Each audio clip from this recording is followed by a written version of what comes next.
Thank you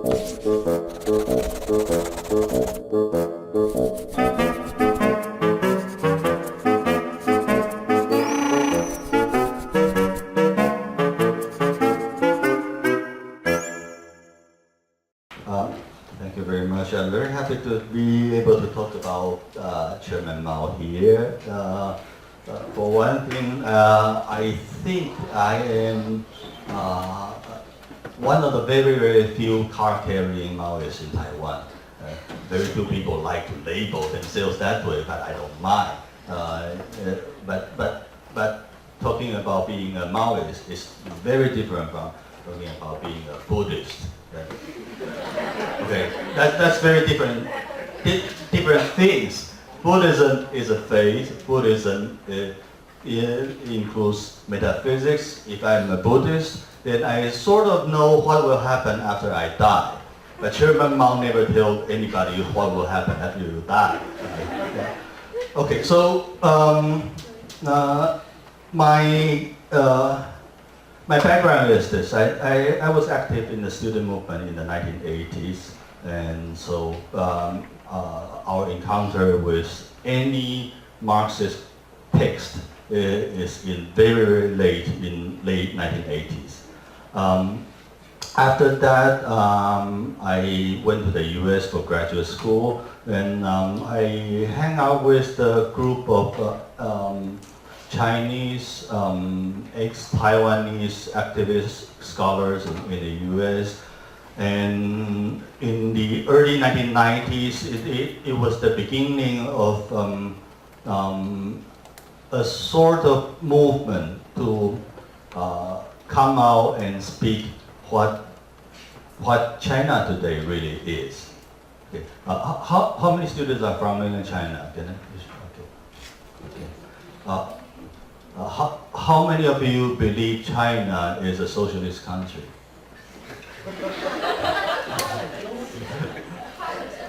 Part of the socialist country. The party is called the Communist Party of China, and also all the doctrines of Marx and Mao and so on are still in the examination. You still have to memorize them. Right? So I think China is no more a communist country than Taiwan is a country ruled by Sun Yat-sen's thought and so on. Right. But in the early 1990s, it was still in doubt. Remember that it was the time the Soviet Union collapsed, the whole Soviet bloc collapsed, and the US came out as the only superpower in the world. And actually many activists, especially back in the 1960s, 70s, 80s, for people outside of both the Soviet bloc and the direct sphere of influence of America, you can always choose between who backs you. You can go to the Soviet side, and then you can use the Soviet power to check on the American power, or if the Soviet power becomes too dominant, then you will just talk to the U.S. ambassador in your country. Then the Soviet ambassador will be terribly nervous. India played this delicate act for decades. Egypt played this delicate act for decades. So. And also many other resistance movements at the time. So early 1990s, it was a time of disorientation. The Soviet collapsed, and it is obvious that the people who were under Soviet rule hated that regime. It's an undisputed fact.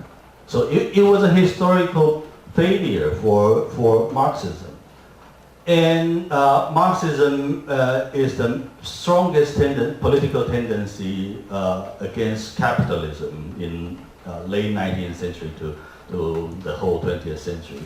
So the collapse of a whole bunch of countries that claim themselves as communist countries and ruled by communist parties inevitably means that capitalism will live on forever. And so at that time there was a talk about the end of history,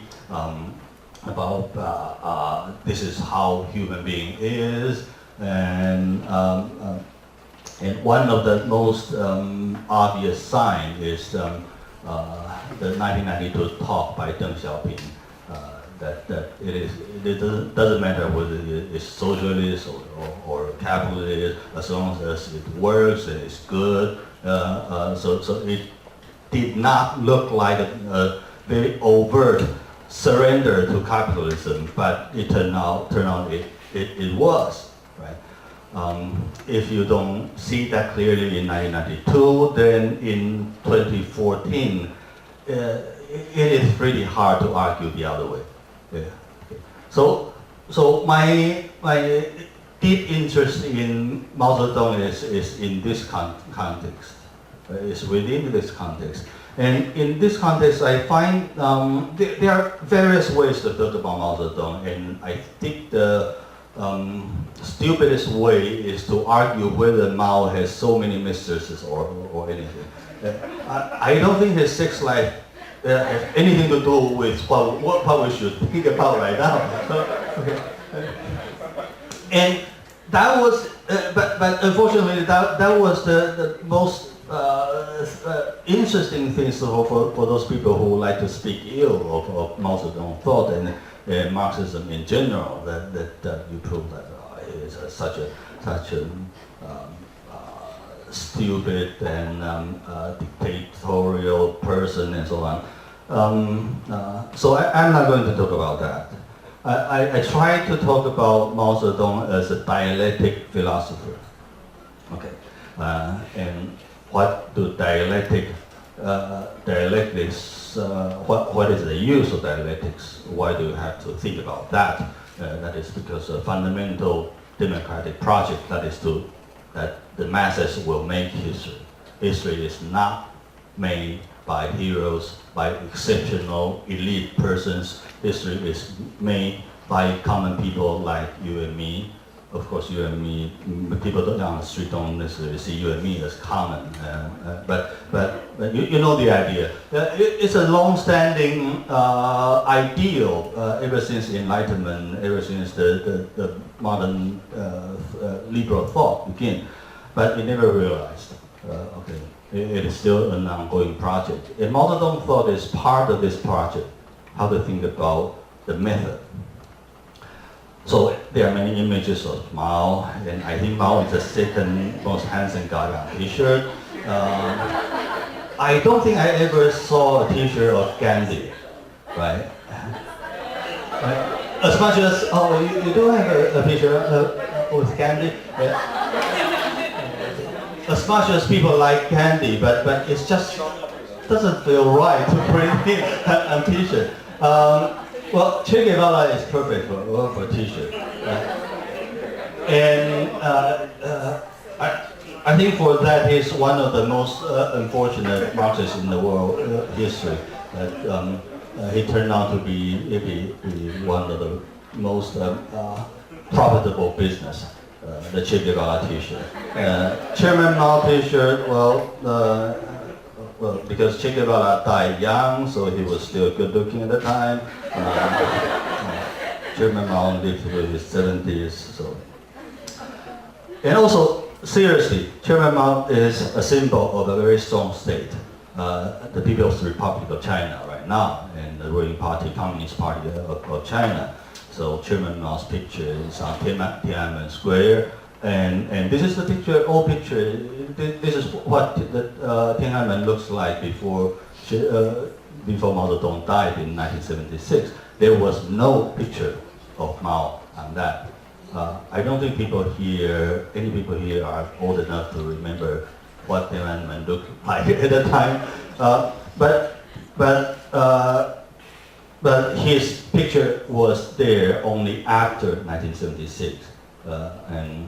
And then it was there until now. So if you like this state, then you respect it, you may like it. If you hate this state, then you hate this picture.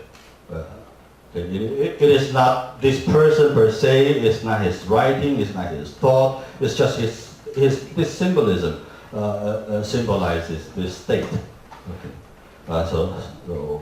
This is June 4th, 1989, and being a Taiwanese growing up under U.S. influence, I'm not terribly happy with this statue. It looks too much like Lady Liberty. But you can clearly see why student protesters want to have this statue in front of Chairman Mao, right? And then Chairman Mao is a lawson subject of public servant examination in China.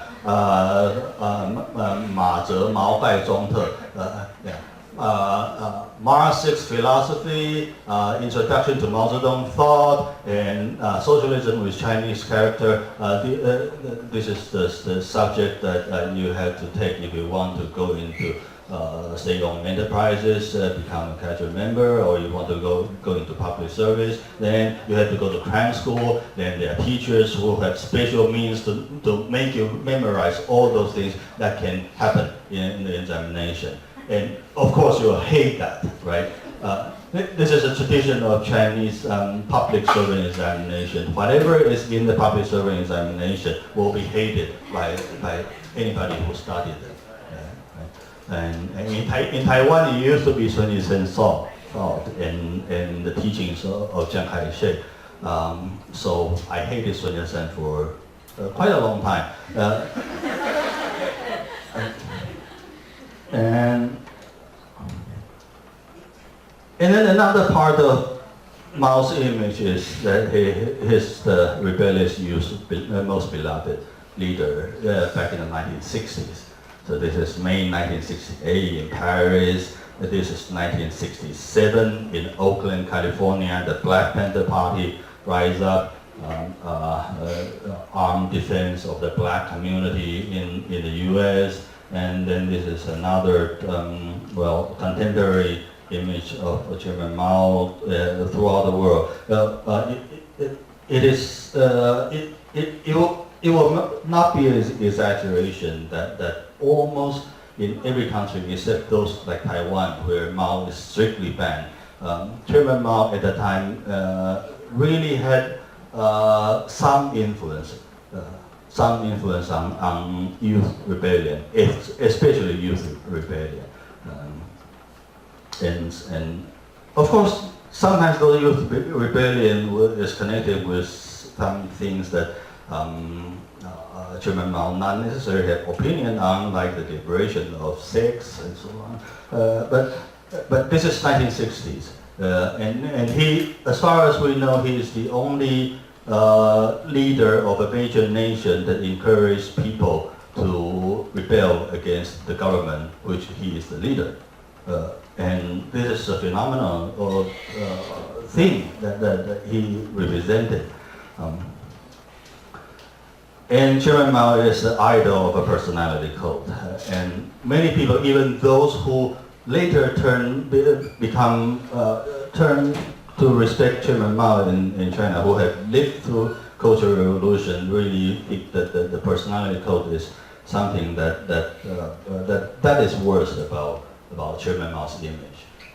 All those rituals of loyalty to Chairman Mao's statue and so on, and this is often talked about, and this is often be shown to say how Chinese Revolution is actually a dictatorship, it's not democratic, it's not by the people, and so on. And then Chairman Mao is a master of soundbites. You have to give him that. His most famous quotation by Chairman Mao and the Little Red Book. There are so many versions and translations of that. And like the Black Panther Party in the U.S., very famous story is that they started their armed group buying guns and not by selling Little Red Book to students in Berkeley campus. They buy Little Red Books, bunches of Little Red Book for 50 cents each, from a Chinese bookstore outside of town, and then they ship it to Berkeley and sell them for $1 a piece, and then they got $50. They bought a used gun, and then they sell another bunch of Little Red Book and so on. So you can see that Little Red Book was really the craze of rebellious youth at the time. And the Little Red Book is not bad. If you are not forced to memorize them, then you can find that many of the sound bites Chairman Mao says is really, they really make sense. Like Mao Zedong says, war can only be abolished through war. This is so different from Gandhi, right? And in order to get rid of the gun, it is necessary to take up the gun. This is a very eloquent expression of the classic, you can say, dialectic position, dialectic politics, dialectic philosophy ever since Karl Marx. But Mao Zedong was a very highly achieved writer, and he wrote in a very simple style, which is easy to understand, which uses the most common metaphors almost every Chinese can understand. And so the Chinese version is even better than the English version. And I really think that makes a difference between the degree of Chinese poetry in mainland China and Taiwan. I just cannot read modern poetry from Taiwan, but modern poetry in mainland China, well, there are a lot of bad things too, but they are good poetry, and even advertisement. I always find advertisement in mainland China. There are always some very smart, flashy, and very to the point sound bites in the advertisement industry in China. And you don't see that in Taiwan. In Taiwan, the creativity have to be expressed in other ways. But mastering the Chinese language is one of the things that the Little Red Book symbolizes. But the problem with the Little Red Book is this: most people have read Mao only of the Little Red Book. Most people have read Marx only in very brief version, only in sound bites, only in some quotations. Like this one. Probably the most famous quotation from Karl Marx, and probably the most hated, probably the most most often used to show that if you are a true believer, then you should not read Marx, because Marx says religion is the opium of the people. Everybody knows this. Okay. But if you go back to read what exactly this come from, then it comes from the 1844 Karl Marx contribution to the critique of Hegel's philosophy of right. And I had to spend some time reading the context of this. First of all, why is Marx? It is critical to religion is not unusual for Karl Marx generation. For the whole Enlightenment era and for all the generation after that in Western Europe. If you want to be an intellectual, the first thing you have to do is to renounce religion. Because religion, Christian religion in 18th century Europe means backwardness, it means obedience to authority, blind obedience to authority, and so on and so forth. So the first thing the French revolutionary did was to smash churches, cathedrals, monasteries. The Saint-Denis monastery outside of Paris was totally sacked, and the body of every French king was exhumed and burned. That was revolution. That was the attitude toward Christian religion in 18th century Europe. So Marx is only maybe some 40 years, he born 20 years after the French Revolution. So for his generation, criticizing religion is it's just something you do. It's nothing in common. But Marx, in his critique to Hegel's philosophy of right, says the foundation of a religious criticism is man makes religion. Religion does not make man. Okay, here man is used in generic term. It's not politically correct anymore to use that. It means people, persons, man and woman. Man or woman, okay. Religion is indeed the self-consciousness and self-esteem of man who has either not yet won through to himself or has already lost himself again. Okay, so here you can see that he really diverged from that kind of blind hatred of religion. And then he goes on to say, it is a fantastic realization of the human essence, since the human essence has not acquired any true reality. Yeah. Okay. Whatever human essence means. This is not a simple critique of religion. Okay. The struggle against religion is therefore indirectly the struggle against that world which spiritual aroma is religion. And then the point is, religious suffering is at one and the same time the expression of real suffering and a protest against real suffering. Religion is the sigh of the oppressed creature, part of the heartless world, and the soul of soulless condition. It is the opium of the people. Okay, and then he goes on to say that the abolition of religion as the illusory happiness of the people is the demand of their real happiness. To call on them to give up their illusion about their condition is to call on them to give up the condition that requires illusions. The criticism of religion is therefore in embryo the criticism of that veil of tears of which religion is the halo. Okay, so you see, religion is the opium of the people. It's really in the context. In this context, Marx is not blindly against religion. Marx believes that believers believe for a reason, and the reason is very real reason. And so it is useless. Actually, Lenin, as late as 1921, Lenin said in public that that kind of oppression campaign against religion by Communist Party of Russia is really a stupid thing. As late as 1921, by Lenin, so-called dictator of Soviet Union. And so, but this is supposed to be the traditional Marxist attitude toward religion. It is not against religion. It is against the condition that make people need religion.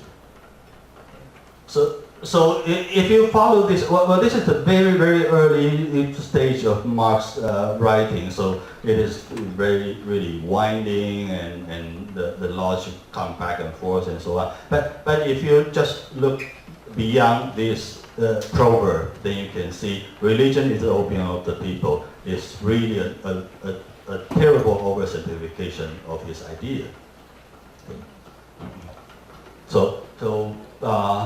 Well, you see, in many countries in Asia, maybe the Philippines is the most of these people that clergy who believe in Christian clergy who believe in liberation theology, who may be Catholic priests at the same time and a Marxist activist at the same time. And I actually met a Catholic priest in the Philippines once, and we were talking about he supports he supports the armed rebellion of the New People's Army in the Philippines, but at the same time he's a Catholic priest. So of course I asked him about this opium of the people thing, and he says that, well, you see, I'm a Christian. And the Christian church has done so many horrible things in the past 2,000 years. Oppression of so-called heathens, oppression of so-called heterodox, and burning so-called witches on stakes. And these were all done in the name of the Christian church, in the Christian faith. And if I accept all those things and then I remain a Christian, why, it is much easier for me to accept what the Marxist has done wrong for the past 70 years and then remain a Marxist. Okay. So you have this kind of people who really thinks that Marxist thought and religion is not incompatible. It's just working on different levels. Okay. So my goal is to try to invite you to read Marx in context, read Mao in context, outside of the Little Red Book. Although the Little Red Book is good, I think if you go to Beijing or any major tourist attraction in China, you can easily buy a piece of Little Red Book. It's as common as you see that kind of watch. You have Chairman Mao waving on the watch. Yeah, it's a caricature of Chairman Mao, but I think Mao Zedong is deeper than that. Okay. So if we read Mao as a philosophy, okay, philosophy, well, Gramsci says everyone is a philosopher. But seriously, in modern academia, philosophy is an academic department, and they do certain things and they don't do other things. And what they do is they do highly abstracted intellectual work that can transcend its particular context and be useful in vastly different contexts. Okay. So this is what philosophers do. Supposedly everybody should be doing that if you are a good intellectual, but the philosophy department is specialized in that. And philosophy department typically has several subjects: ontology, epidemiology,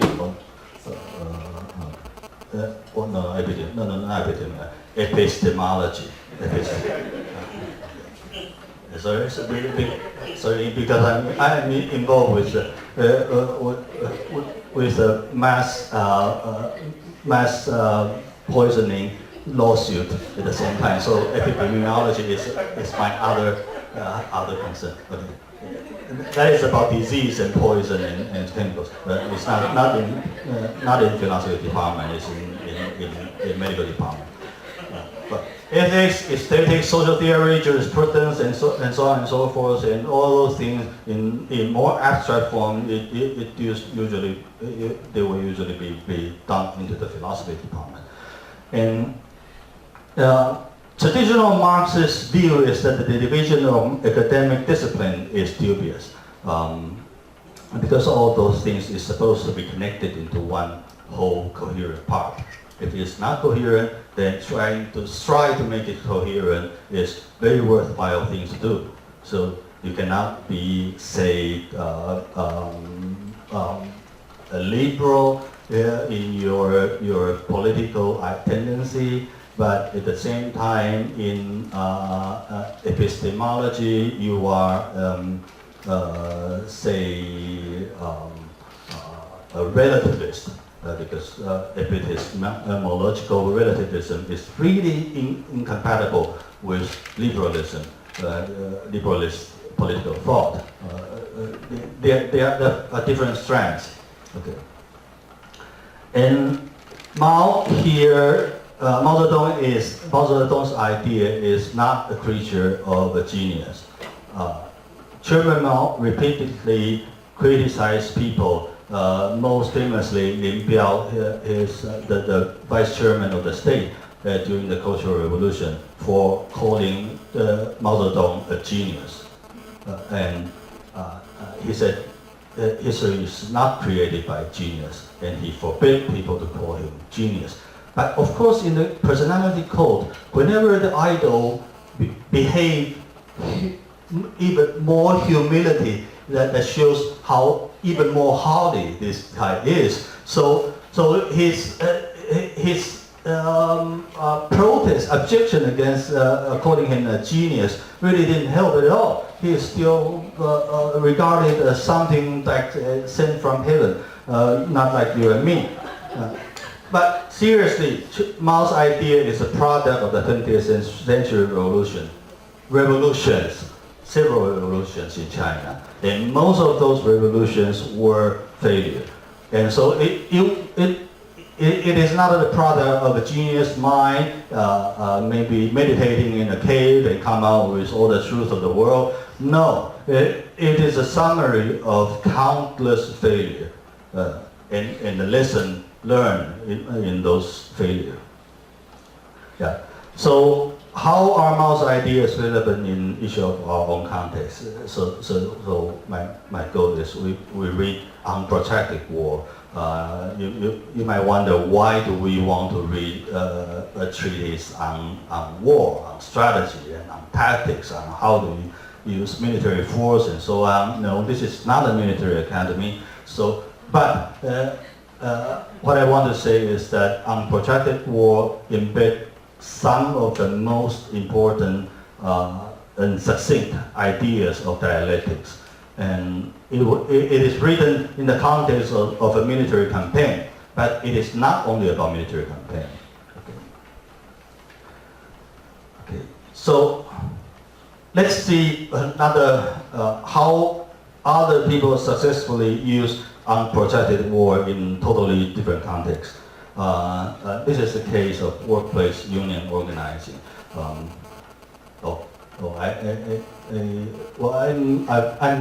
involved in labor movement in the U.S. when I was there in the 1990s. So it was at the time when the trade union movement in the U.S. is in a very, very bad shape, and so there are a lot of talks of how to revitalize the trade union movement and so on. So organizing and how to do organizing, how to organize and organize are one of the most important issues at the time. And so this is the PowerPoint that one of my good friends and organizer used to in the staff training of organizers in one of the unions. He calls it the fish tank. And the idea of the fish tank is that concerning organizing, the process of organizing. Okay. You want to organize a union, and in most of our countries, we may have a system of labor law, and the labor law allow workers to organize democratic union, allow the union to bargain collectively with the employer, and then allow the union certain right to strike in other industrial actions, and so on. And these are, well, any country who can claim to be a modern civilized country have this sort of legal things, but it is not necessarily guaranteed. Actually, it is most of the time useless in workplace, because in a capitalist workplace is a place where democracy does not apply. Democracy applies only after you get off work. Okay. In Taiwan, in the past months, we have mass demonstrations on the street. We have students occupying the legislature, and then a lot of citizens come out in support. But you can clearly see most of the citizens come out in support after 5:30, after they go back, after they get off work, and they may sleep on the street in support of the students, but then they will have to go back home and wash themselves up and dress them up and put out their tie and then go to work at 9 o'clock sharp. And then they spend their workday as an obedient worker. And then at 5:30, they come out and become a democratic citizen. Right? Workplace, where you spend most of your energy of the day, is where democracy does not apply. Okay. So labor law, for most of the time, it's not totally useless, but you cannot rely on that. So you have to really organize workers, use their own power to fight for their own right. Okay. Then we can see the balance of power between the employer and the employee. And the employer has these resources, greater resources, influence on government, control the sphere of production, relative control of the workers, experience in anti-union campaigns. They can hire hire consultants if they want, and they have a global environment that favors their operation and their mobility.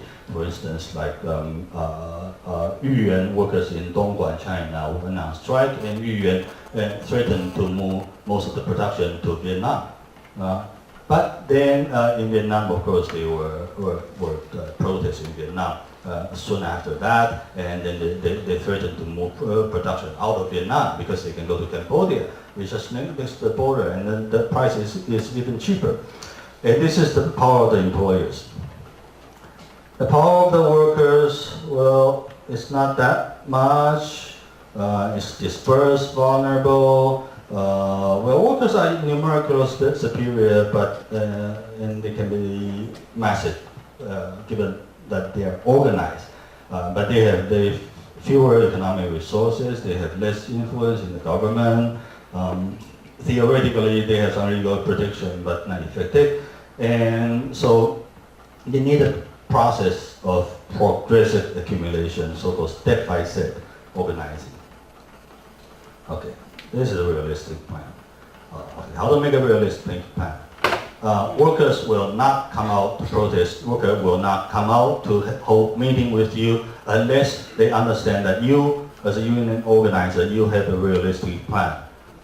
Otherwise, in most of the time, even in the U.S., actually in the U.S., it really happened. I help out in the organizing effort in the newspaper owned by Taiwanese, but located in the U.S. And the company really hire private eyes, detective agencies to follow workers around to see who you call on. And if you go to your co-workers' home after work, then the next day you will be interviewed by your manager. What do you guys talk about last time? Are you talking about things in the company? If so, share with me, please. If you don't want to tell him what we are talking about after work, then sorry, you're fired.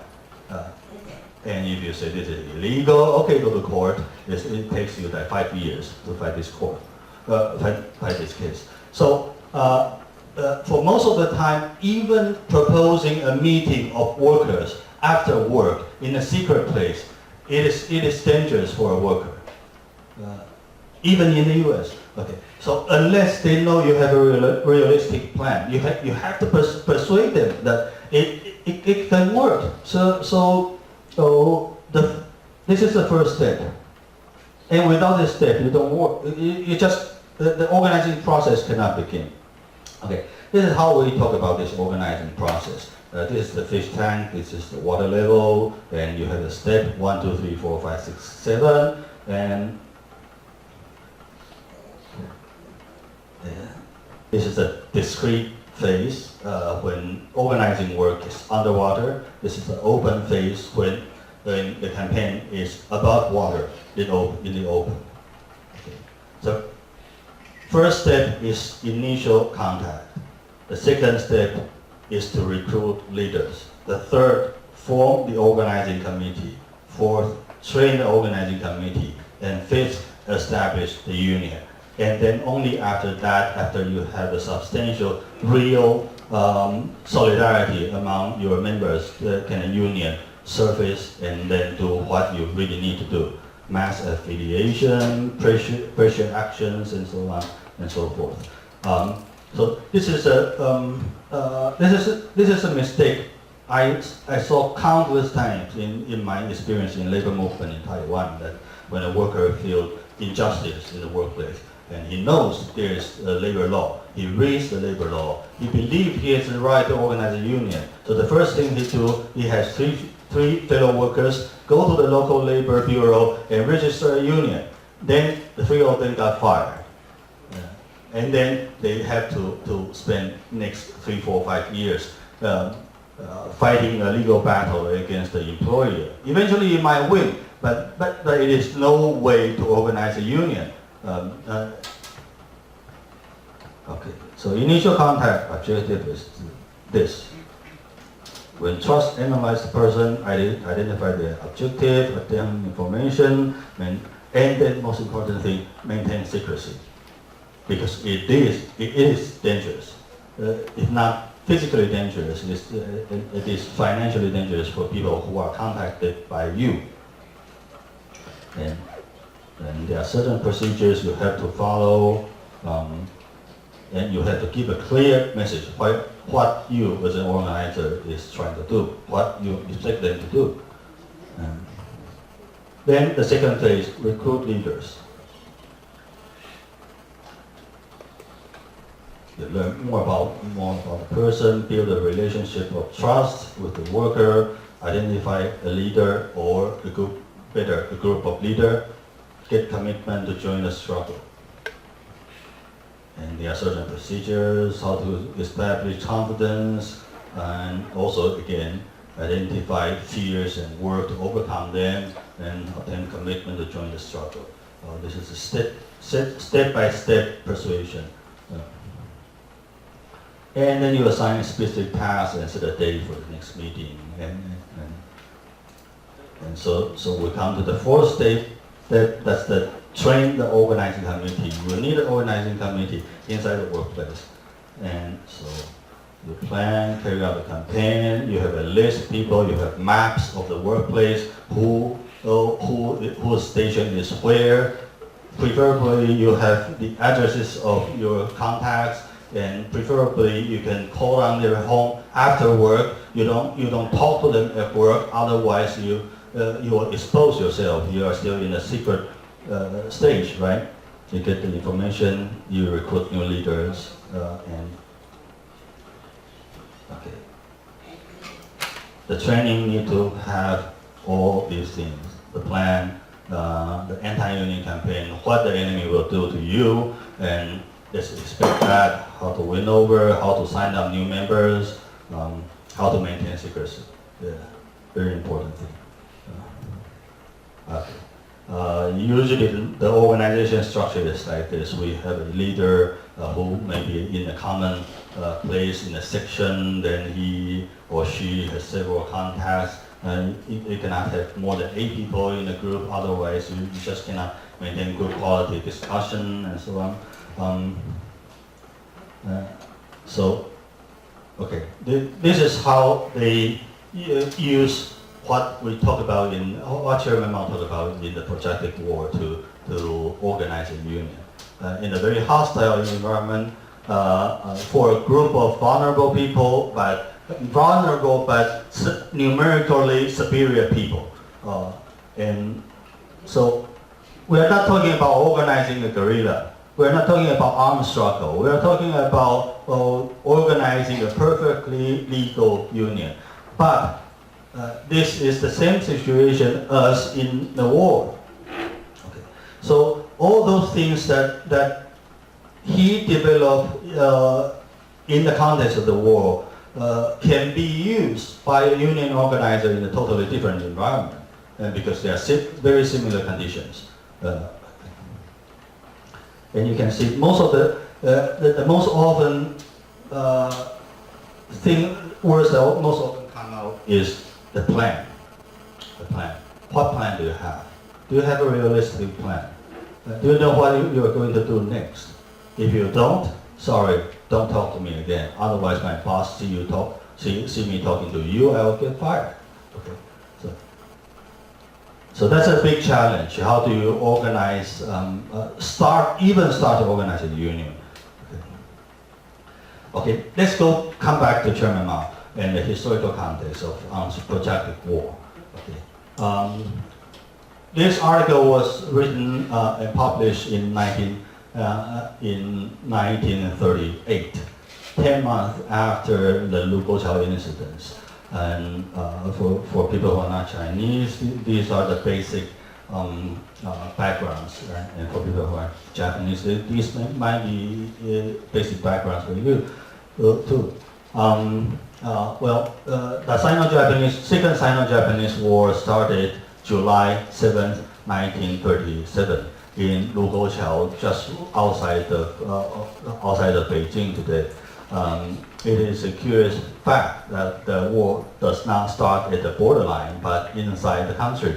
That is because of the unequal treaty China signed since the 1940 Opium War, in which the British have gained the prerogative to import opium they grow in India and then import to China and then get silver from China and get tea and you see all those connections that linking South China with South Asia with East Asia. It started with the Opium War of 1840.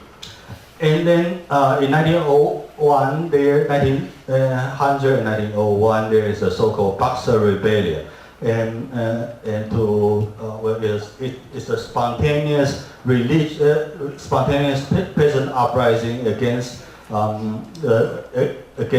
the foreigners and against Christians who converted to the foreign religion. And so it has a religious tone, but it's actually a very classic peasant uprising. Maybe the last one. A country is sending armies to northern China to crush the rebellion because the Qing dynasty's army is in very dubious situation, and many of them stayed. Most of them stayed. Japan is one of them. So there are substantial foreign military garrison on Chinese soil since 1901. Some countries like the U.S. call it the China Relief Expedition. And actually I saw some statue memorizing this heroic military achievement of the U.S. military. And I did not realize what that is, and it turned out it's 1901, what we call 八国联军, the United Armies of 8 nations, 8 powers. And then there are foreign concessions inside Chinese soil, on Chinese soil. There are de facto colonies, small pockets of colonies in Shanghai, Tianjin, Guangzhou, Wuhan, etc.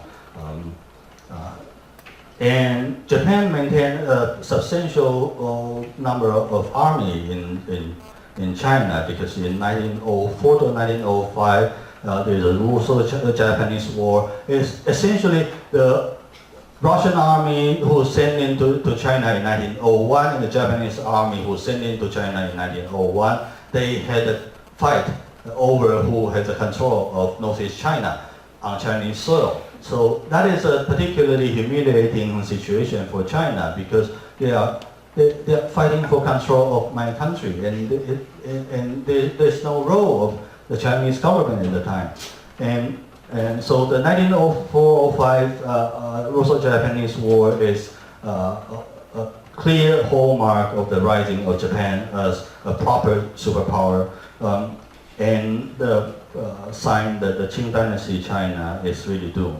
And so after that, after 1905, Japan maintained a Guangdong army in Northeast China and also a North China Garrison Army in Tianjin. And in China itself, 1911, there is a Republican revolution, but the revolution did not turn out as expected. There were squabblings, and then the former Prime Minister of the Qing dynasty became the president of the new republic, and then he wanted to become emperor, and people laughed at him, and he stepped down, and so on and so forth. So in the 1920s, China is in a chaotic situation, basically controlled by all sorts of warlords, and nominally has a government, but the government is not effective. So 1927, Kuomintang, the Nationalist Party, which is still the ruling party of Taiwan right now, although nobody knows exactly at this moment who is in charge in Kuomintang right now, but this party still exists. And we know where their address is. If you're interested, we'll give you the address. You can go to check out their party headquarters. And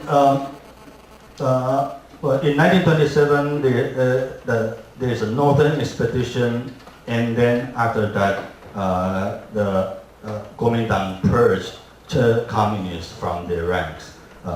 Big massacre in Shanghai and elsewhere. But the northern expedition nominally unified China, but actually they were civil war inside KMT as late as 1930. And between Kuomintang and the Chinese Communist Party, the civil war lasted until December 1936. So it was a decade of intensive civil war and not nominal unification, but actually a lot of different secession. These are different blocks of control of different factions of warlords, and this blue plot is the place where Kuomintang at the time when it was headquartered in Nanjing, this is where the ruling party really had substantial control. It's only part of China, albeit a very rich and powerful part of China. And as to the international situation, World War I happened in 1914 to 1918. And World War I, I don't know in other Asian countries, but in China and in Japan, we usually call it the European War, because it is what it is. It is a war between European powers. And well, Japan and China, Republic of China, joined with Entente, the British and French side. But the war really did not have not much happen outside of Europe. I think I remember maybe one German ship sailed into Colombo in Sri Lanka and bombarded the harbor for maybe several times and then went away. And that's the only involvement of South Asia in the so-called World War. But of course, the British conscripted a lot of military personnel to fight for them in Europe. And the war shattered three empires. All three of them are multi-ethnic, multi-linguistic empires. Germany, Austria-Hungary, and Ottoman Empire. And the consequence of the shattering of these three empires is still felt today. This is 2014, so 100 years after that. You see, in recent weeks, one of the most important news we see on international news is the rise of Islamic State of Iraq and Levant, Iraq and Syria, which at least according to their communique, they were trying to undo the injustice of the division between Syria and Iraq, which were both provinces of Ottoman Empire, but then it was carved out by Britain and France after the war. So the new drawn boundaries is still dubious even today, 100 years later. And in the Versailles Peace Conference, you have a good guy from the US called Woodrow Wilson, and he says you will uphold the principle of national self-determination.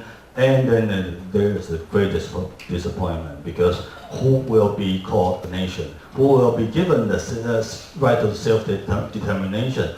And in most of the places of all these multilinguistic, multi-ethnic empires, different ethnicity live side by side. So how do you determine whether this village belong to, say, Hungary or Czechoslovakia or elsewhere?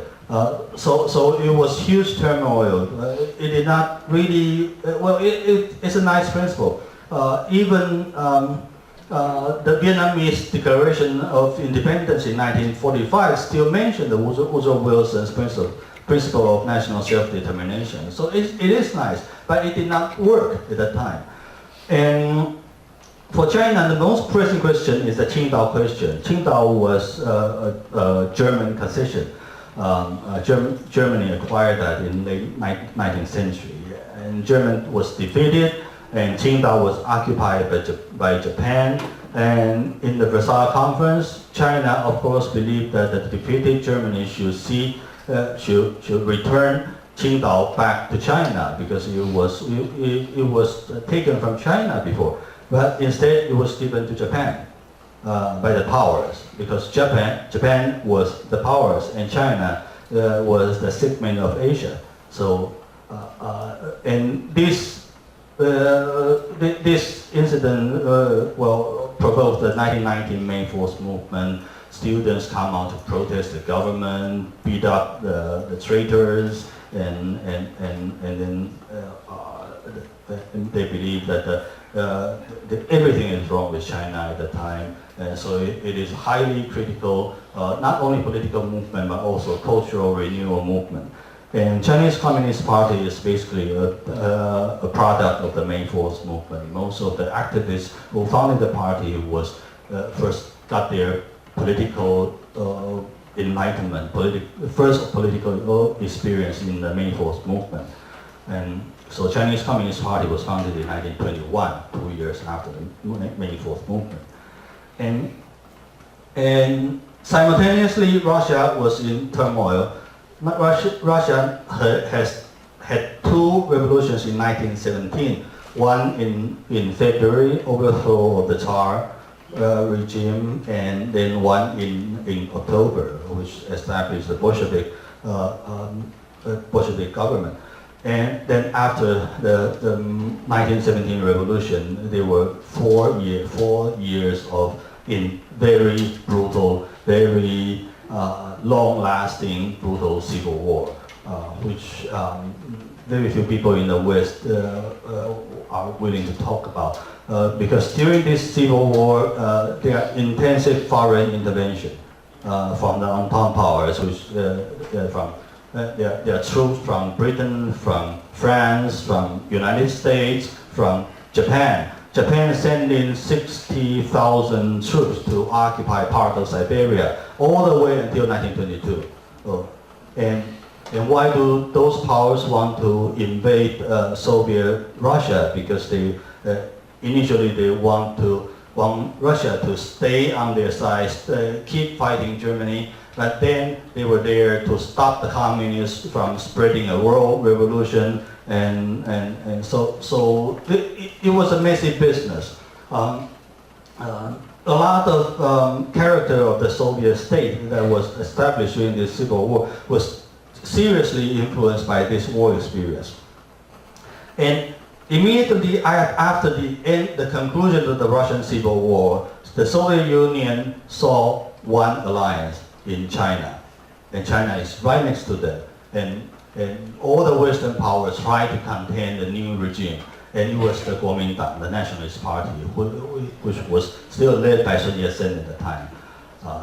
So the 1923 Soviet KMT alliance, if you view it this way, it is really a continuous event, and the whole wave of what happened during World War I and so on. And so the Soviet Union did not come out from nowhere to make an alliance with Kuomintang. And then in 1929, Great Depression throughout the capitalist world, and there were turns toward fascism in many countries, most notably in Germany, 1932, Nazi came to power. In Japan, the military had repeated coup in 1931 all the way into 1936, the February 26 coup in 1936 is very, very important to push Japan further into the war with China. Then all these tensions came to explosion in July 1936 in the Spanish Civil War. It happened from July 1936 to April 1939. And during the Civil War, there are two sides. The Republicans, nominally led by liberals, but actually the Communist Party of Spain gained more and more influence inside the camp. And the only country that support the Republicans are the Soviet Union and Mexico. But Mexico is, of course, not in the great position to give much help to the Spanish Republic. And there was the famous International Brigade, volunteers from all over the world, including Japan, from Japan and from China, going to Spain to fight fascism. And it was a phenomenal moment in 20th century politics, world politics, that most of the members of the International Brigade remember it as the most clear moment of what is right and what is wrong. Fascism is wrong, and democracy is right. International Brigade, although it was initiated by the Communist Party, but it represents democracy. And after 1950, of course, this idea became lost because after 1950, the U.S. camp called itself the Democratic Camp, right? So the word democracy is delinked with communist politics. And the nationalists had the full support of Nazi Germany and fascist Italy. And the famous bombing of Guernica was really the training ground of the German Air Force. And as to the democracies, France, Britain, and the US, they have a policy of strong neutrality.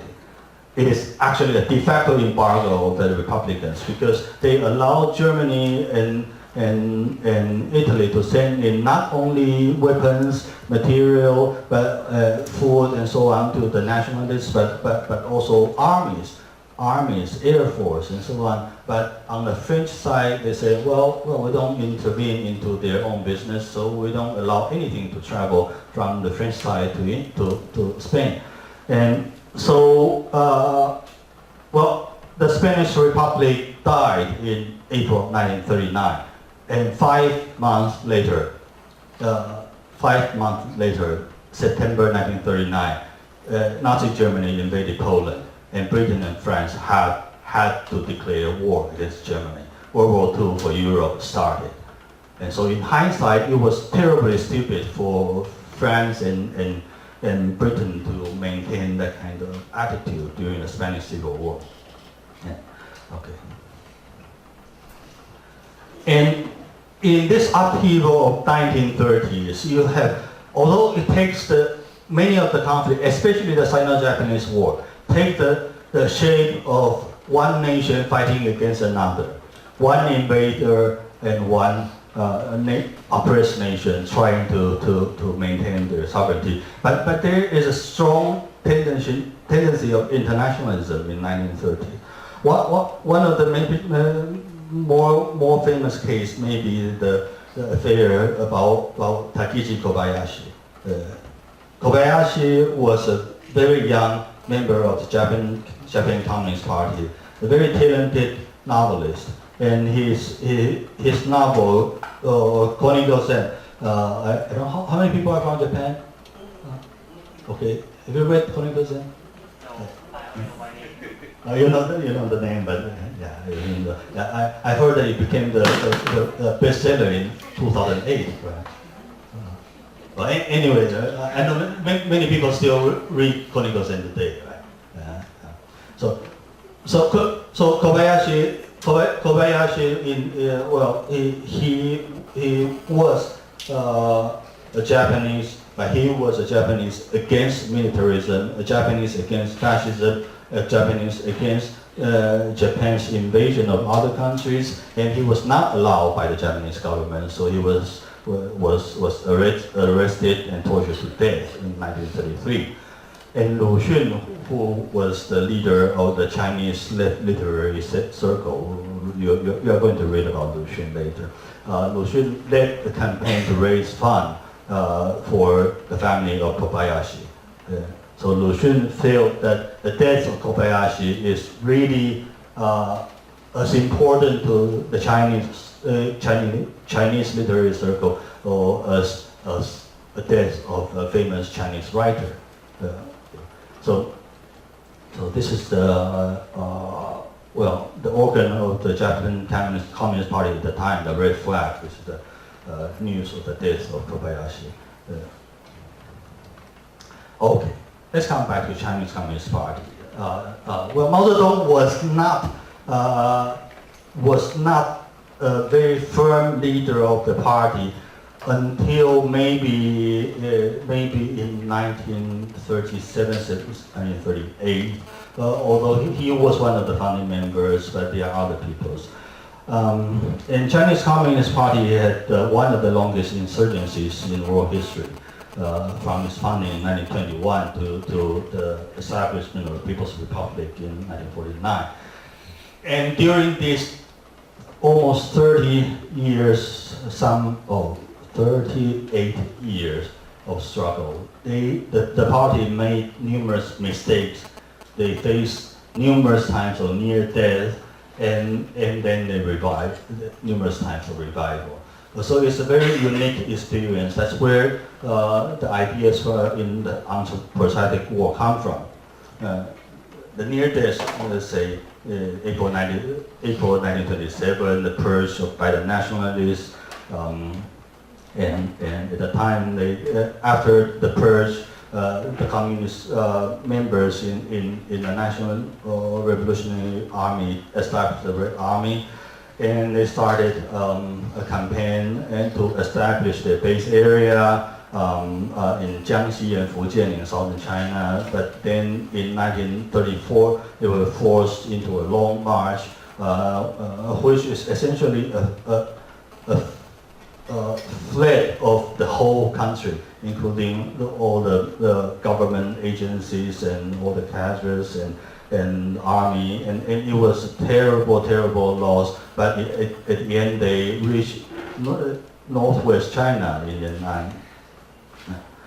And during this time, there is a constant tension inside the Chinese Communist Party between the comrade from Moscow and the local activists. Soviet Union was a revolutionary country. Soviet Union had the power. Soviet Union had the weapons. Soviet Union had the influence. And Russia is more advanced than China anyway. So anybody who learned their knowledge about communism in Moscow will immediately be respected by Chinese communists. It is just natural. But the problem is that the comrade from Moscow usually have very bad ideas about what to do.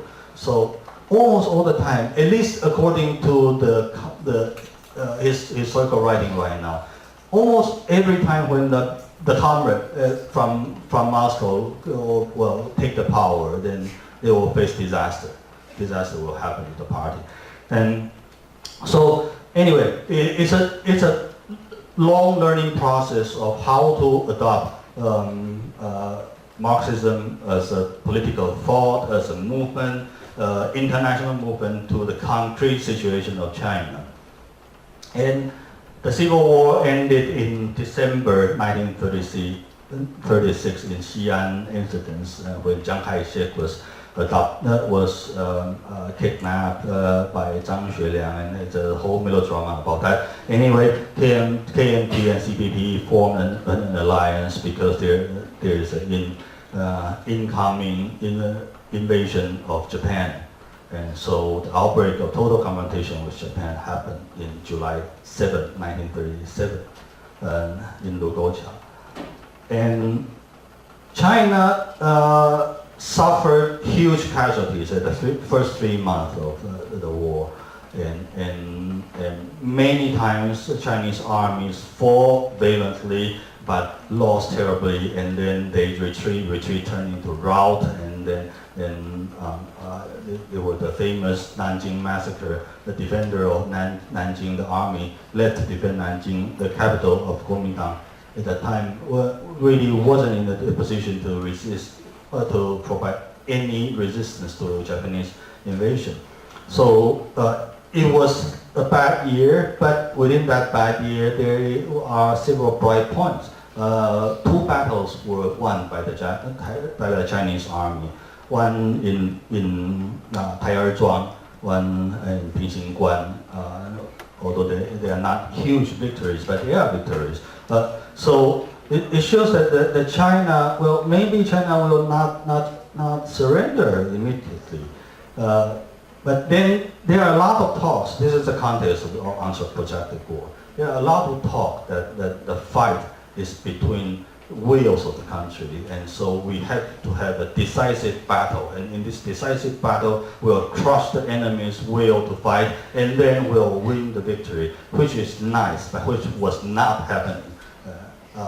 China was fighting on, China was not winning yet. But we have to say, give credit to both Kuomintang and Chinese Communist Party is that despite all those failures, they persevere on. And a portion of the Kuomintang went to the Japanese side, and in 1938 started a public government in Nanjing. So there are three centers of politics in China at that time. CCP in Yan'an, and KMT in Chongqing, and then public government in Nanjing.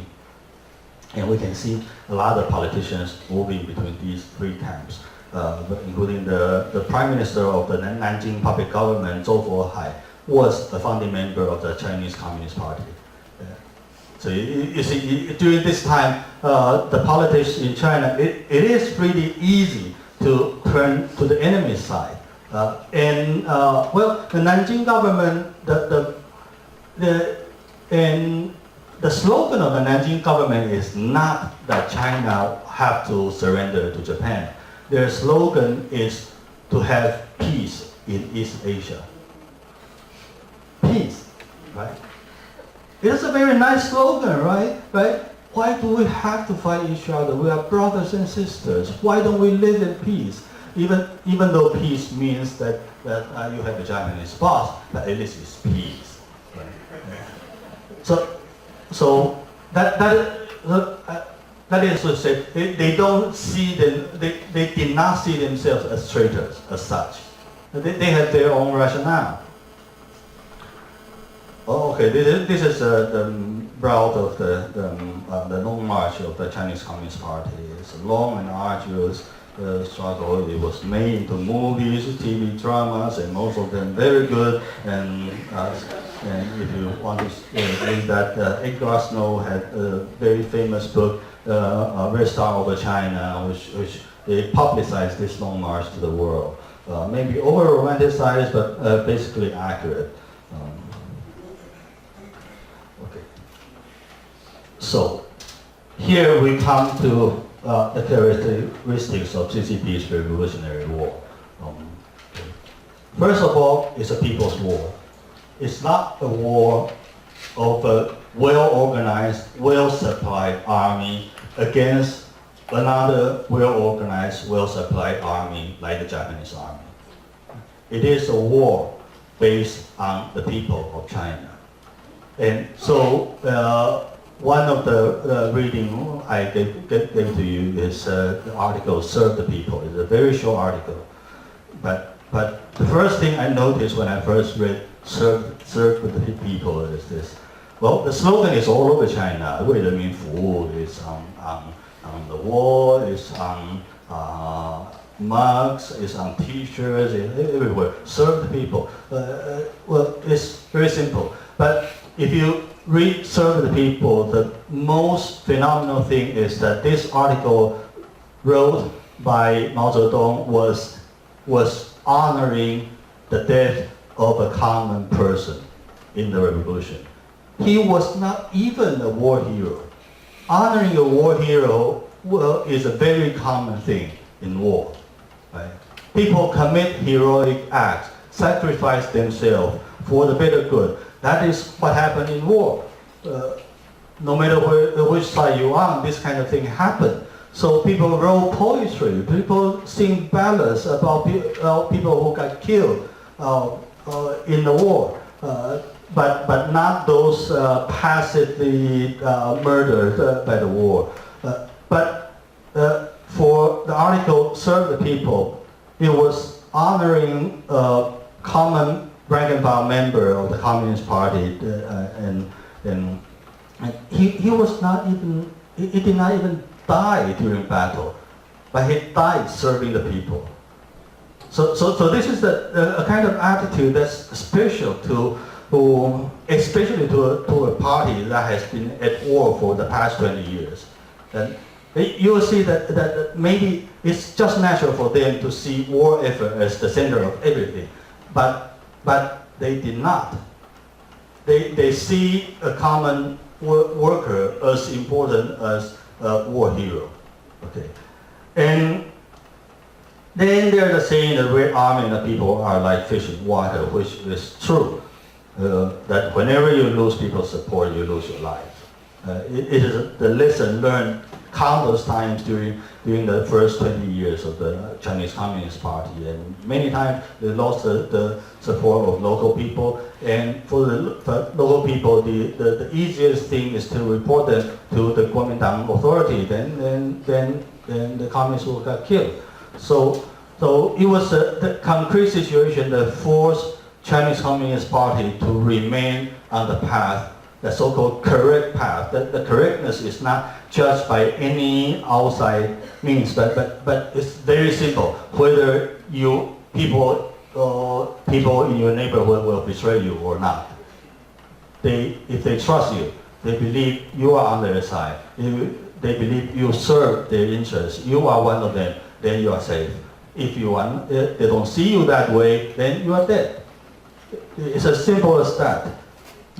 And people's work, also there's a whole series of talks and slogans and all those things about the People's War, and I'm not going to go all into the details. But one of the principles is very important later in the second civil war between KMT and CCP. That is their principle: do not mistreat prisoners.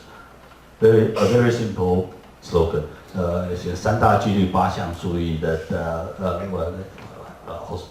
that's the slogan of the People's Liberation Army. Anyway, they don't mistreat prisoners. You treat prisoners as like another common person and so on, and you give prisoners equal treatment as a soldier as much as possible, which is not only out of humane reasons, not out of Geneva Convention and all that, which is the nature of a civil war, because soldiers who fought for the other side can be from exactly the same background as you. So a prisoner today can be a comrade tomorrow. Okay. So it is not only fighting a war and physically eliminating the other side. It is winning over people from the other side. Okay. And it is part of the international movement.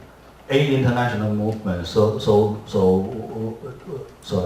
in memory of Comrade Norman Bethune, you can see the background of Bethune, which is legendary, but it's not alone. He was not alone. There are many people like him running around the world.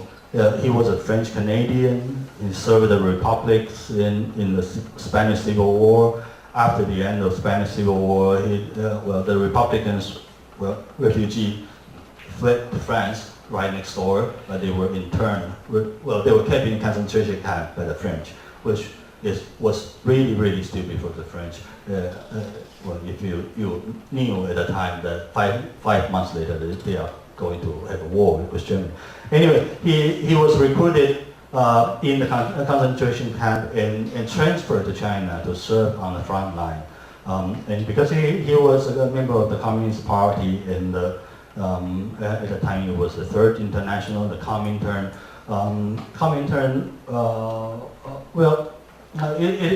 Their memory is still debatable, but one thing that is true is that at least it is a platform where people of similar ideology around the world can interact with each other. So people like Norman Bethune can go to China and then die on the job in China. Again, Norman Bethune did not die as a war hero. He died as a diligent worker in a war effort. And Norman Bethune is probably the only person that is the national hero of three nations right now. People's Republic of China, of course, Spain. In Malaga there is a plaza in memory of Norman Bethune because that's where he served, and then of course in Canada. But he is from Quebec. Some people from Quebec believe Quebec is not part of Canada. Anyway, so maybe he's a national hero of four nations, 3 or 4 nations. Okay. And another peculiarities of this piece on unprotected war is that it is a treatise on military strategy, but it is an open treaty. It is published. And thinking about that, well, for us, not in the military, we imagine, well, all those generals, they are making their plans in the secret bunkers deep underground, and then they have telephone lines, and they'll make, you see they have maps, and they are draw arrowheads on the map, and so on, the planning, and all these things are supposed to be highly secret. And if you have a 007 secret agent infiltrating into the camp, they saw the map, and then you are doomed. Your plan was known by the enemy. But this treatise on strategy was not a secret article. And of course, it was a war, so tactical decision and all that have to remain secret, at least secret to the enemy anyway. But it is an open treatise on strategy. And it was written quickly and in battles in the Cold Spring of 1938, 10 months old.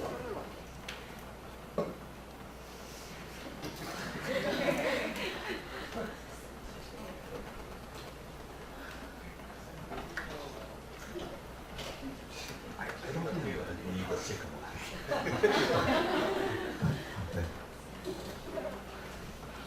Anyway, it was the 10th month of the war, and in Yan'an they had the seminar on the strategy of the war, and so Mao Zedong wrote this for this seminar. It was presented at the seminar, and then it was edited into books and was published. At the beginning of the war, although it was chaos throughout China, but the freedom of press was much larger than before, because basically the most major factions inside China were at peace at the time. So this book was published throughout China. Many people read that, and of course the Japanese army read that, and so it was spread through mass media. It's a very modern way of using a writing. And enemy or rival can simply get a copy, then it's available to anyone who could read and wanted to fight. And this shows the character of the People's War, is that you cannot rely only on people that I know, or my party know, or my party recruit. You have to give this basic toolkit to anybody who wants to fight. And he has a strong emphasis on method, on analysis, not on patriotism, not on loyalty. He did not spend much time saying that why we have to fight for China's independence. For him, this is a very archetypal Marxist attitude. You see, Marx hardly ever talk about why workers need to rebel and overthrow capitalism.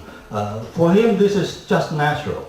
But the thing is that if workers do not have the tool, the power to overthrow, the oppressor, then it is useless to point out again and again that you are oppressed and that you should resist. So he has a strong emphasis on method, and he has a clear rationale why things will happen this way. Okay. And this is in sharp contrast to his contemporary war leaders at the time. Most of the war leaders at the time were heavy emphasis on so-called will, on spirit. Hitler's most famous propaganda film is called Triumph of the Will. And in Nazi Germany, they have this called Führer Prinzip, the principle of leadership, which means that you have to follow this leader, and this leader has to lead the nation with a strong hand, and this leader provides the spirit, and this spirit will somehow make the nation triumph.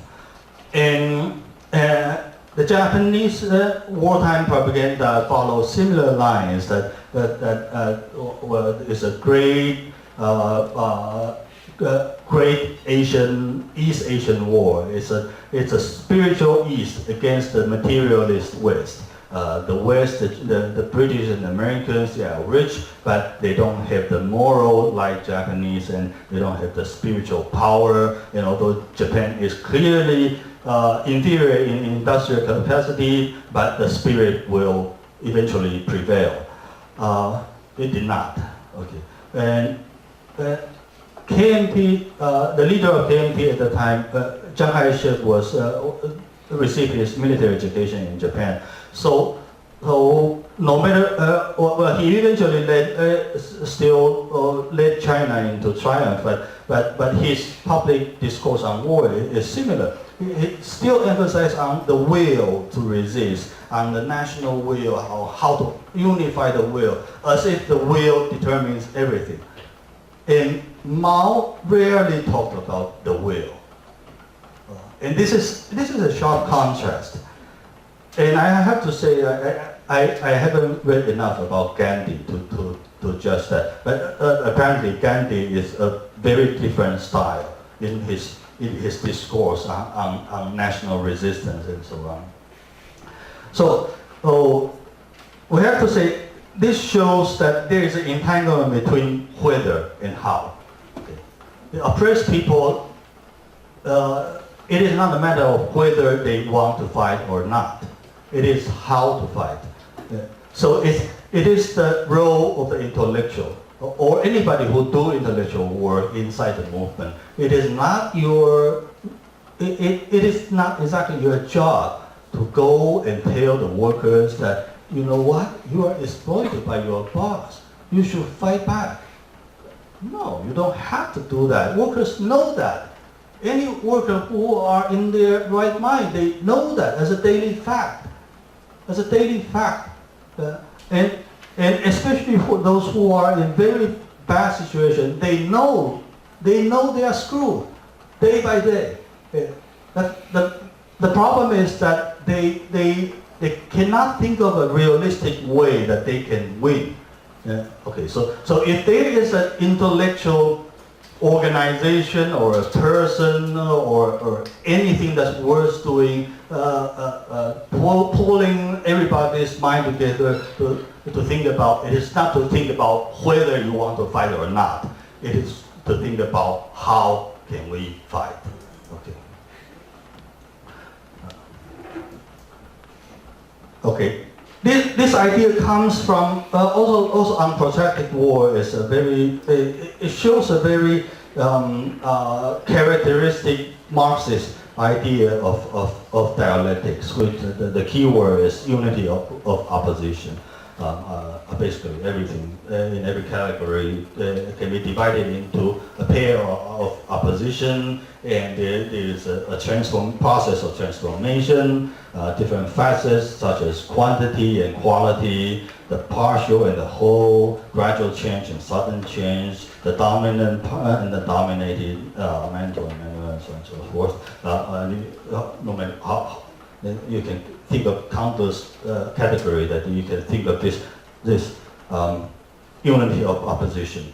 For instance, Marx says that workers and capitalists are, they sort of beget each other, because without workers there will not be capitalists. Without capitalists there will not be wage workers.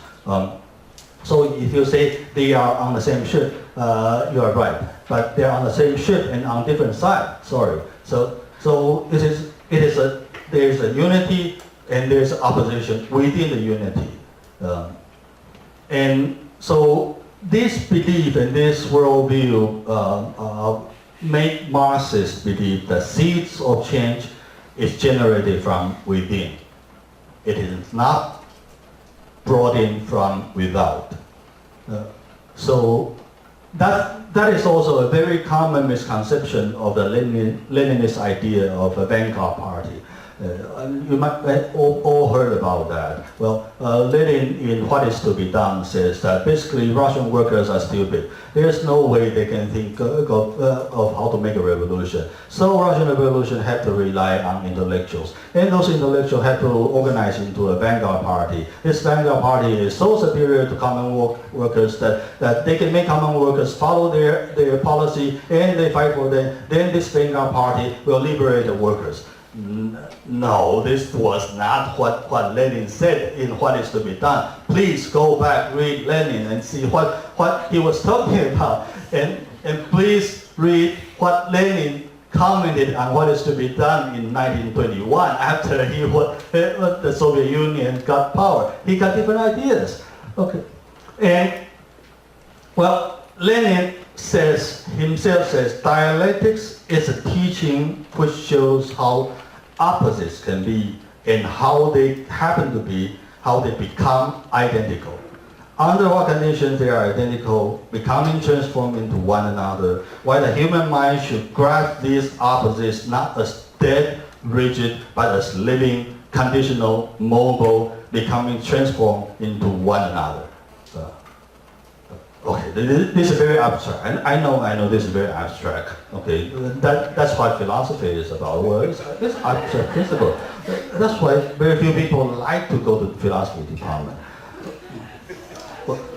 Well, but in traditional thoughts, maybe in many cultures, you have traditional expressions of dialectics and yin and yang, the Tai Chi is a traditional Chinese way of expressing that. So Mao actually referred to these kind of traditional concepts several times, but also criticizing this traditional concept.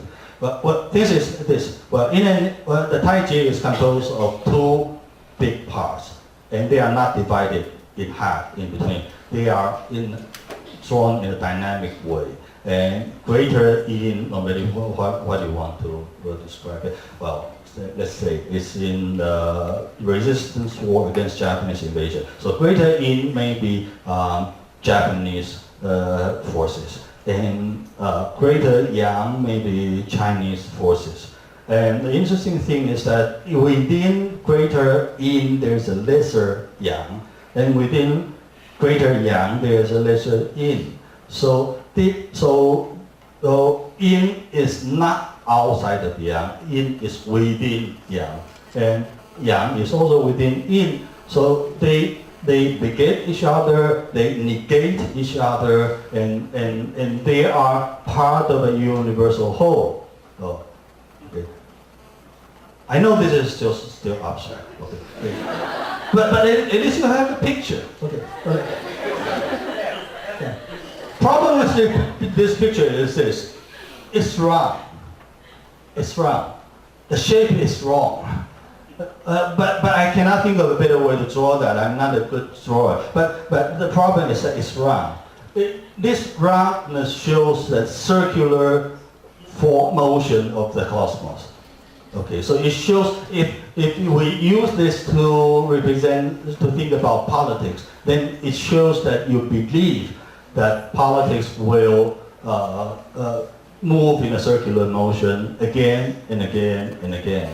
And there is a saying in the famous Chinese classic novel that everything under heaven will bound to be united, and then they will be separated, and after separation they will be united again. And so this is the circular idea of how the world is working, and this is not good. This is not good. It shows that if you believe in this, then making revolution is useless. Making revolution is, well, just resigning to your fate, because any revolutionary party will eventually become a corrupt bully and exploiting the people and making people miserable. That's their fate. Because you see, things come around, and then another party will overthrow this revolutionary party, make another revolution, and then the other party will become corrupt again. And this is the fate of the people.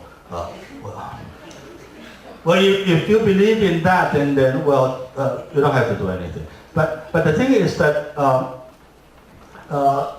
for Marx, who tried to develop a more dynamic sense of dialectics, is that well, maybe things are like this, a circular spiral, and you see, things may come back to look coming back to the same way. But if you have a third axis, if you only have 2 dimensions, then you cannot see that. But if you have 3 dimensions, you may see that the things come back not exactly at the same place, but at a different level. The problem with the spiral is that it shows that well, it's one direction. It's always in progress. I'm not sure it's the case. Okay, you can see really that's relevant today. 2008. Now it is called Great Recession, not Great Depression. I don't know who coined the name Great Recession, but anyway, it's very similar to 1929. You have financial collapse in Wall Street. You have a total mistrust of the capitalist system. You have gross disparity between rich and poor. You have people of many nations rising up to overthrow the authorities. You have people in other nations who are so frightened that they are willing to have a leader with a strong hand and acting like a fascist. Right? Abe Shinzo in Japan sort of provide this kind of sentiment, although I'm not sure whether to call him a fascist yet. But at least the sentiment is similar. Mosi in India is similar to that kind of sentiment. A strong leader who are not corrupted who are spiritually clean and so on, and people are fed up with the corrupt government. These sentiments are coming back. They are coming back. And then these sentiments is combined with a lot of actual conflicts, especially border conflicts between Japan and China over Diaoyutai, although, well, we in Taiwan believe that it belongs to Taiwan, but well, maybe Taiwan is part of China, so it belongs to China too. But anyway, you see that's the pretext for Japan to arm itself and to revise the peace constitution, and it's that there's a Chinese threat. But the ironic thing is that well, China just had a joint exercise with the U.S. Navy. So what is this about? And China had a very bad confrontation with Vietnam 2 months ago, and a lot of Taiwanese were involved in that.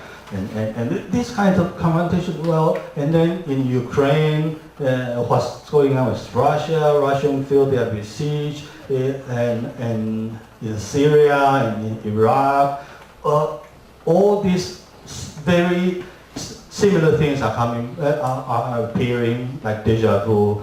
And so, if we believe in this, then we might sit here and see who will be the next Adolf Hitler, right?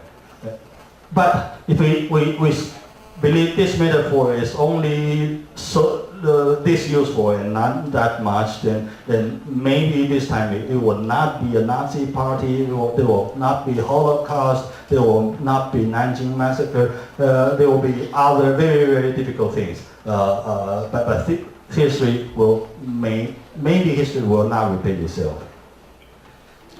So, according to Mao in Unprosaic War, the task of an organizer with a dialectic thinking in mind is to not make revolution for the oppressed masses. It cannot substitute the masses. Only the masses can make history. Well, this is in a literary book. It's a nice quotation, but it is still literary book. But it makes sense. And your task as an organizer is to grasp the pattern of how things change. And then you create a condition that's favorable for change. enable the masses to take initiative and while cooperating with each other. So mobilizing masses is vital. Principle of military strategy is to mobilize and arm the masses. It's not only to build up your army, your regular army, and you arm the masses not only with weapons, but with political consciousness, organizing skills, and everything that's necessary for them to fight independently of the party, of the army, and so on. And they will eventually become part of your comrade. People, above all other objects, do not fixate your object on a single territory or city or town or point, but the whole idea about war is to preserve oneself and destroy the enemy. So destroy does not mean literally killing them, although killing them is one of the ways, but making them surrender is another way. And you have to take initiative, be proactive, not reactive, and you have to encourage initiatives from rank and file members. And then this is the most important thing, is use planning and maneuvering to create local favorable condition in an overall unfavorable condition. So you see in protracted war, the overall situation is very unfavorable for China. But in this overall situation, and this comes back to this unity of opposition, the local and the whole, the partial and the whole is within the same unity. So although the overall situation is bad, but you can create a situation artificially, and within the situation we are favorable. It's favorable to us. And then be prepared for stages of development. Things will not go on as this way. There will be a movement from gradual change to sudden change, from quantitative change to qualitative change. Okay, this is what happened after 1945. The second KMT-CCP civil war, this is how we end up with KMT in Taiwan.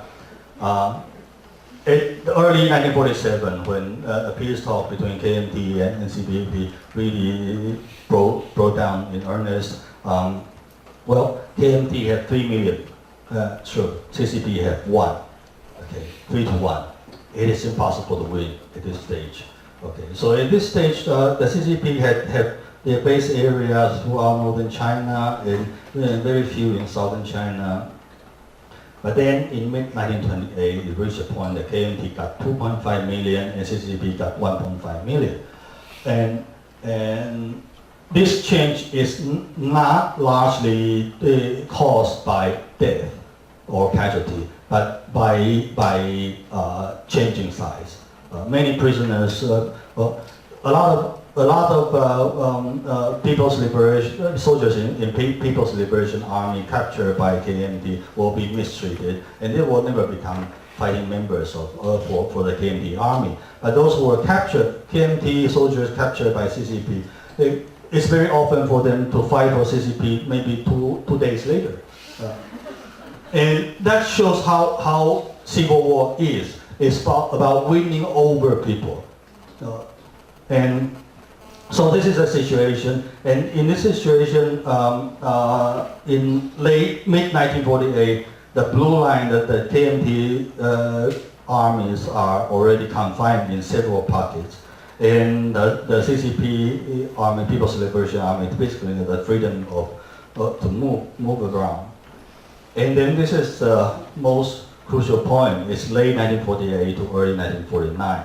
At the same time, there are 3 huge battles. In the Liaosan campaign in the northeast, KMT lost 470,000. In the Pingjing campaign, KMT lost 220,000. And in the largest Huaihai campaign, KMT lost 550,000. And which is basically it. After that, the KMT does not have effective fighting power in the mainland anymore. And again, this is not casualties. Many of those are Actually, they were surrounded, they were in bad situation, the logistic is broke down, they don't have food to eat, and of course they fight day by day, and then they had enough of that, and then they surrender, and the next, 1 week later, they become fighters for the People's Liberation Army. And so this is the tipping the point. And then the rest of the war is just mopping up, and then basically the whole of the KMT army moved to Taiwan, and then with Taiwan still hold several islands on the coast. So, okay, back to this organizing, workplace organizing thing. There are several stages of discrete phases.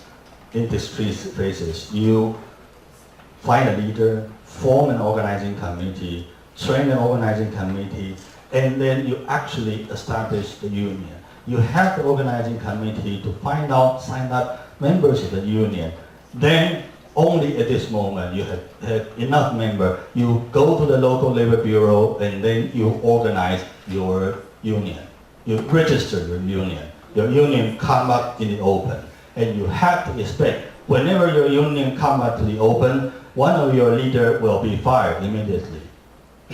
That's almost the rule throughout the world. I haven't known any case that a new genuine union organize itself without a leader get fired. Even in Taiwan, well, the most recent struggle now is with the French supermarket Carrefour. You might see the Carrefour. The union leader was fired once, 3 years ago. And of course, there was a legal battle, then he was reinstated. And he was fired again last week. And well, 3 of their union members got fired because they are negotiating a collective bargaining contract, and the company want to get rid of the union before signing the contract, so they fired them. And their charge is that they steal. And what they steal, one banana, one guava, and well, they were caught eating banana on the shop floor, and that's company property, and so they were sent to the police bureau, and of course that's legal harassment. They will never get sentenced, but that's what companies do when they face a union. But if this is in the open phase, you have to face this kind of challenge. And you have to have all the unions supporting you, you have to have lawyers, you have to have members who will support you. Then maybe you can have a good collective bargaining contract. But that is not liberation. That's only successfully defending your working condition. And this is organizing a union, not fighting a war.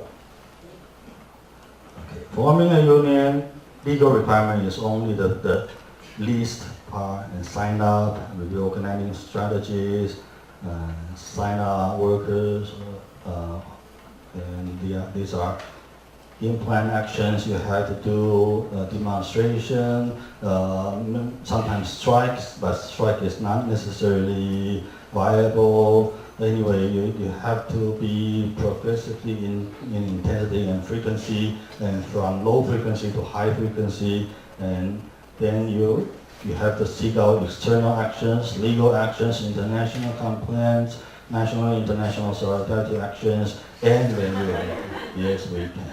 Yes, we can. I know this is Obama, but